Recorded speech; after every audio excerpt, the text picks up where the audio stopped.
Quando um texto é tirado fora do seu contexto original, dá margem a interpretações erradas e aí grandes heresias são criadas. Hoje, nós vamos falar de texto fora de contexto. Vem com a gente, logo depois da vinheta.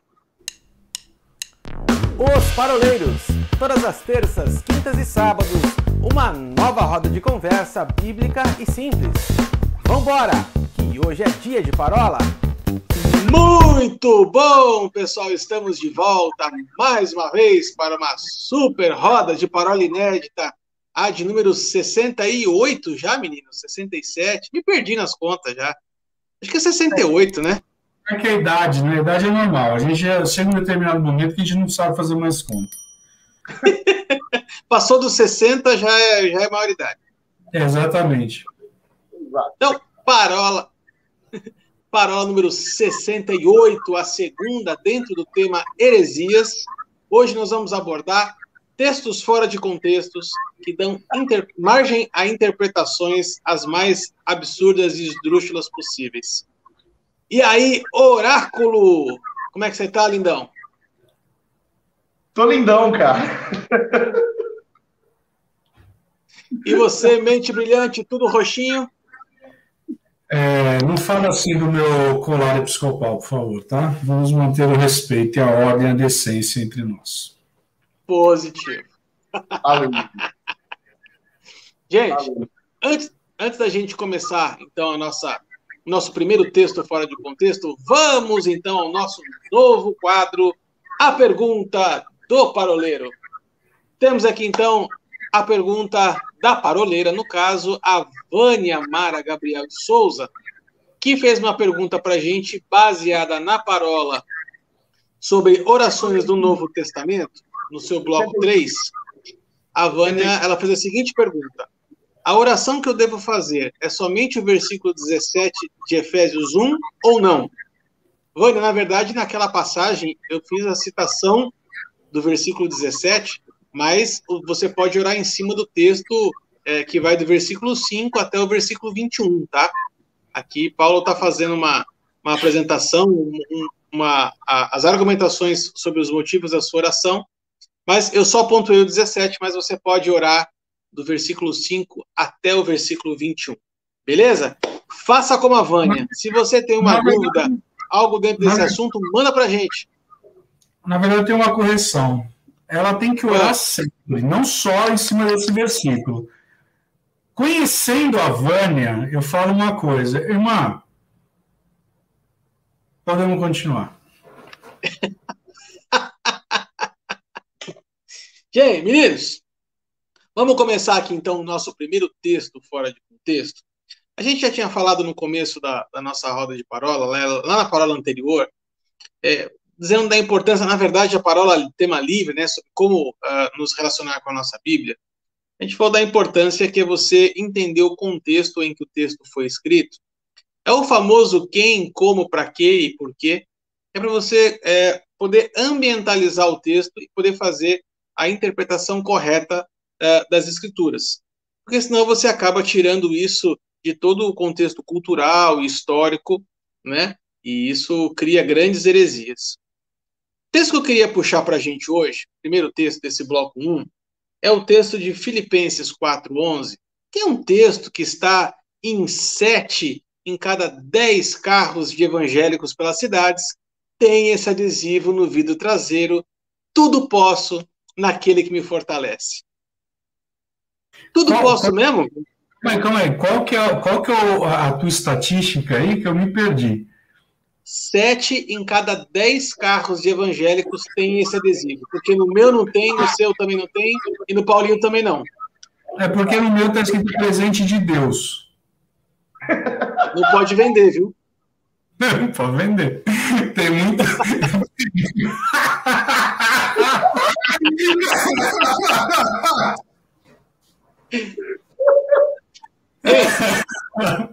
Tudo posso naquele que me fortalece. Isso significa que nós somos todos super-homens, a gente pode todas as coisas mesmo? Quer dizer que se eu quiser, eu posso tirar um prédio do lugar, eu posso fazer o que eu quiser? Olha, No final... em Marcos 11, 23, diz, se eu olhar para uma montanha e falar, mova-te daqui para lá, a minha fé pode fazer isso. Agora, acho que Paulo estava falando a respeito de poder passar por inúmeras adversidades, sabendo que, independente delas, o Senhor ele vai estar comigo.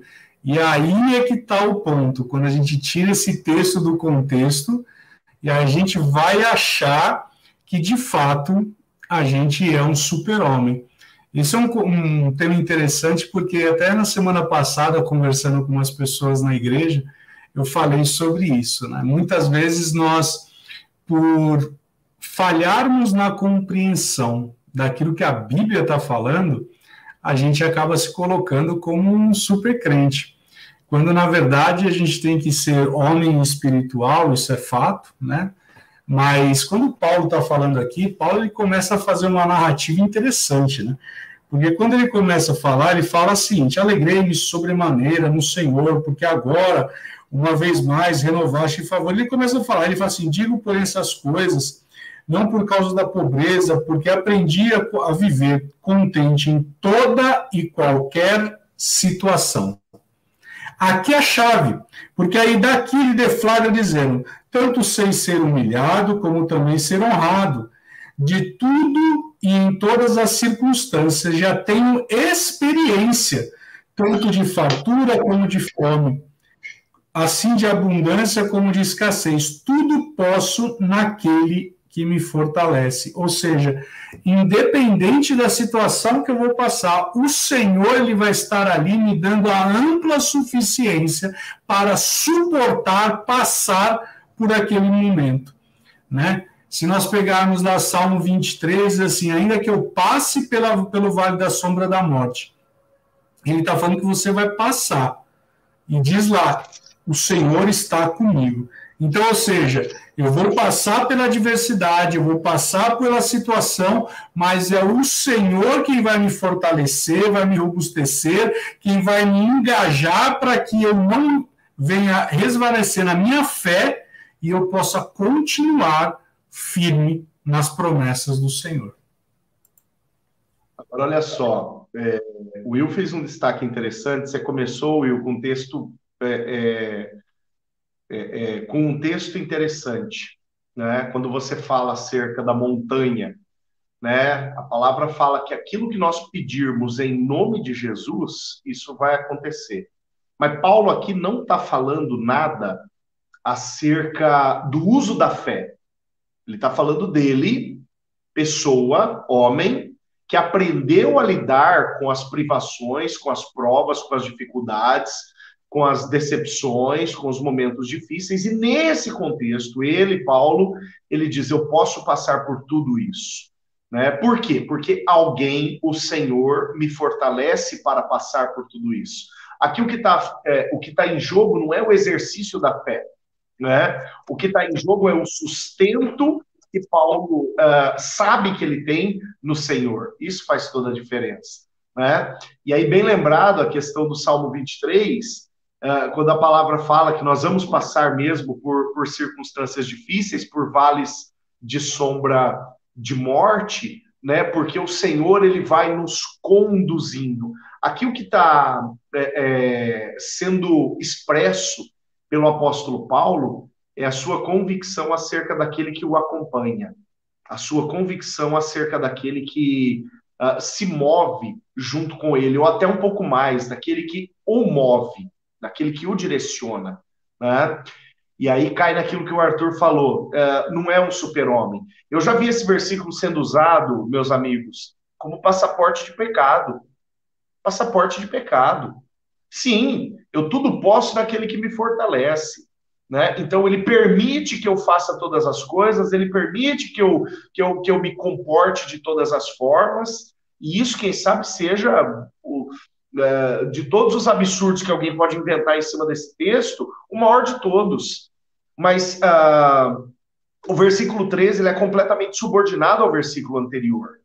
Quando Paulo fala acerca de privações, fala acerca de dificuldades, fala acerca das provas que ele passa, fala acerca do quanto ele é provado por conta da fé, mas o quanto ele tem convicção acerca da presença do Senhor o acompanhando, o conduzindo, o livrando, né? Não porque ele fala alguma coisa ou ele declara alguma coisa e aí o Senhor se... outra, que eu já vi até pregação nesse sentido.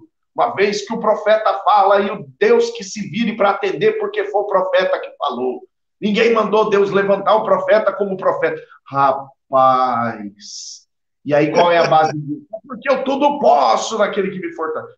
Meu Deus, cuidado. Isso daqui não é um passaporte para eu pecar.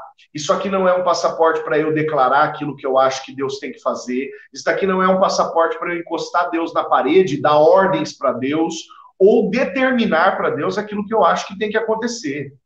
Isso daqui, muito pelo contrário, isso daqui é uma convicção de que, independente da circunstância que eu passe, ele passa comigo, ele enfrenta comigo, e ele enfrenta dentro de uma perspectiva, que a perspectiva é essa, me fortalecer para que eu não peça arrego, para que eu não volte atrás, mas para que eu avance frente àquelas circunstâncias difíceis que ele permitiu que eu passasse, não que ele gerou para mim, a gente já falou sobre isso em outra parola, mas que ele permitiu que eu passasse, né?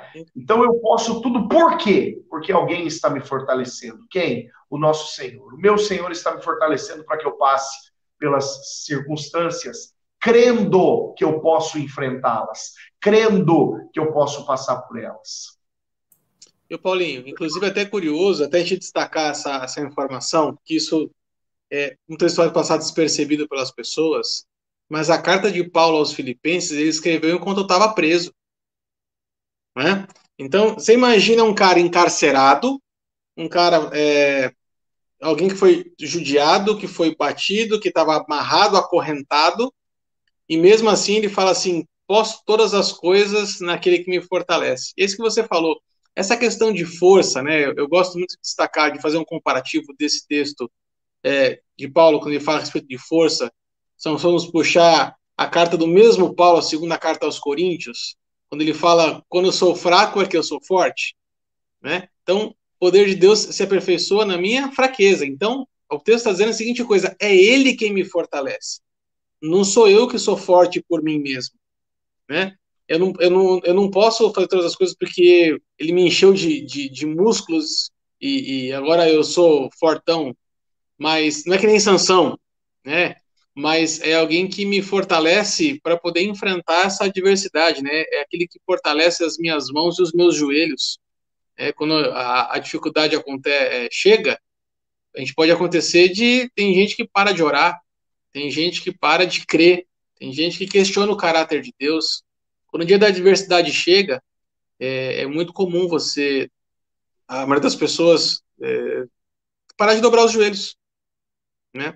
E aí é exatamente quando eu estava ministrando com homens essa semana no curso aqui, e eu falei que o maior ato de coragem que um homem pode ter é ele reconhecer diante de Deus que sem Deus ele não pode nada.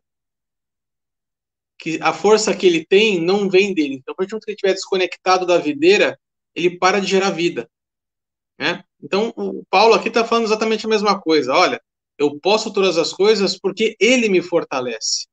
Eu posso enfrentar todas as situações, todas as adversidades, porque a força que vem dele chega em mim. Então, enquanto eu estiver tentando fazer as coisas com a força do meu braço, eu nunca vou conseguir viver nada, nunca vou conseguir livrar nada. Eu gosto de um esclarecimento sobre isso, sobre a igreja derrotada, a igreja triunfalista e a igreja triunfante, né? Gosto desse esclarecimento, porque lá em 2 Coríntios, capítulo 2, verso 14, diz assim, graças, porém, a Deus, que em Cristo sempre nos conduz em triunfo. Ou seja, se nós pegarmos esse texto e olharmos para o que diz lá Paulo aos Romanos, quando ele fala que todas as coisas cooperam para o bem, a gente precisa entender que a situação pela qual eu estou passando, em algum momento ou em algum aspecto, ele vai cooperar.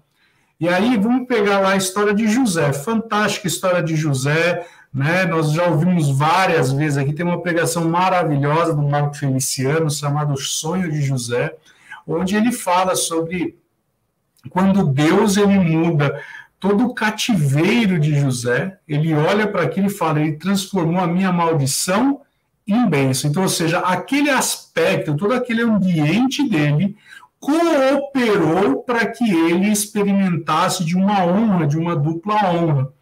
E aí é interessante porque nessa caracterização, nessa classificação, nós vivemos uma igreja triunfante, não triunfalista. A igreja triunfante, ela vai passar pela situação, ele vai passar pela adversidade, mas em Cristo nós experimentaremos o triunfo. Porque o grande triunfo já aconteceu naquela cruz. Jesus venceu o diabo, ele desfez as obras do diabo, né? Eu gosto de dizer, porque da mesma forma como Jó diz que nenhum dos seus planos podem ser frustrados, Isaías diz que todos os planos de Satanás serão frustrados.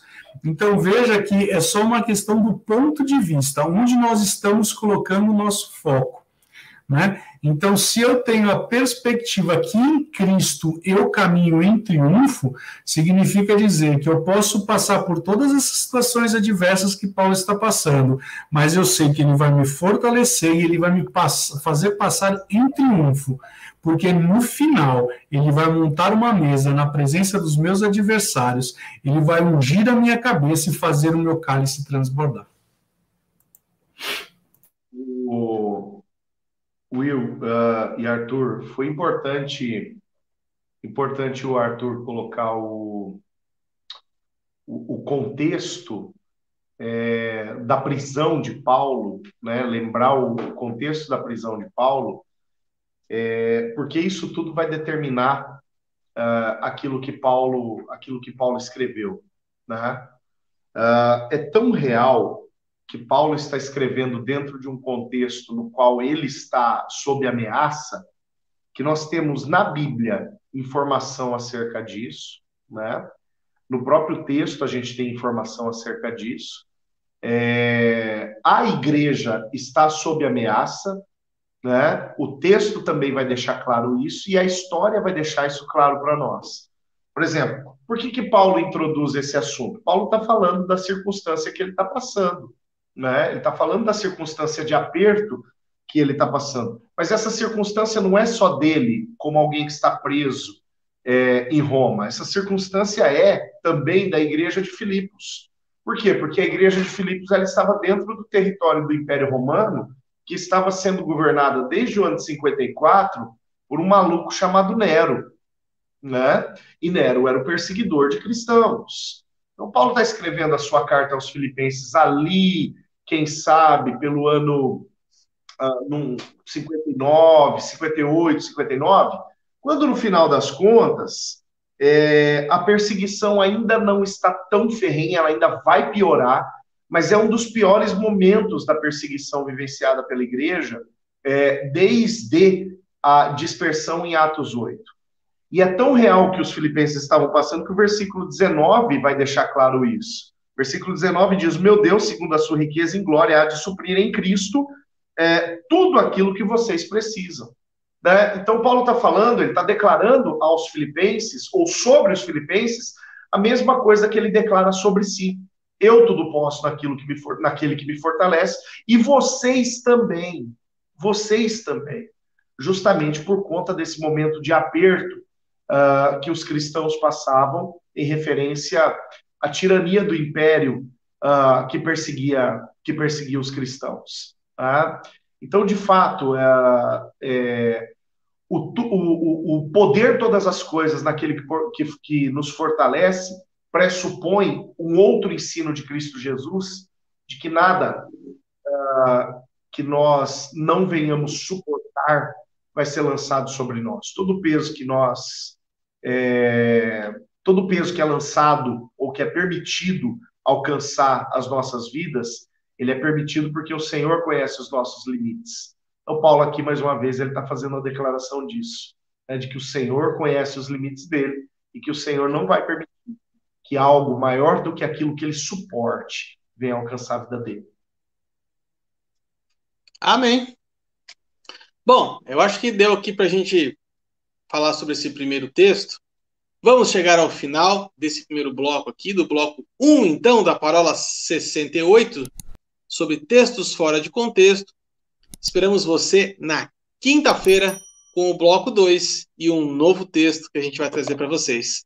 Um abraço, fiquem com Deus. Até a próxima.